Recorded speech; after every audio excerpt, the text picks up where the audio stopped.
Isukudu sengaphakathi naso ngaphakathi imbukelo emakhaya kwesimanzonzo sibethela khona indaba zamaskandi. Siyabonga kakhulu ababukeli bale channel. Sibonge futhi nababukela le channel beli phesheya kuyitaba noma phesheya kuyilanda.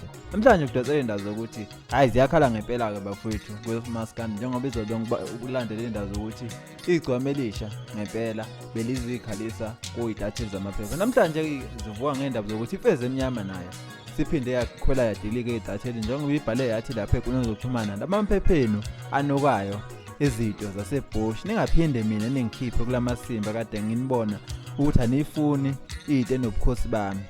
Uphinde waqhubeka phambili ke wathi kade yena likhiphe ialbum kodwa akekho umuntu owabonakala ebhala ngaye kodwa lokhu bemfanisa nabantu la emaphepheni. Uphinde washo ngempela ukuthi yena akafune umuntu ozolokho embhala la emaphepheni uthe nje yonke indaba yamaphepha foko. Bukele emakhaya usulubonile lolu daba uthini uphawula wakho ngalolu daba uthini ukubona umbono wakho uma ubona abaculi bamaskandi ngempela befokofisa noma bengajabule ngesenzo esibhalwa ngey'tatheli emaphepheni. Ngabe le nto le izoba benefitisa yini abaculi bamaskandi ngoba sazi ukuthi amaphepha afana noSolezo Delisane noLanga athengwa abantu abaningi. Ngabe uma sebethi abaculi bamaskandi bafuna ukubhala emaphepheni ngabe le nto izobasiza. Bukele emakhaya akehlangana nabo i-comment section sizwe umbono wakho. Kwesimanzonzo sizohlangana futhi ngokuzayo till next time. Siyabonga.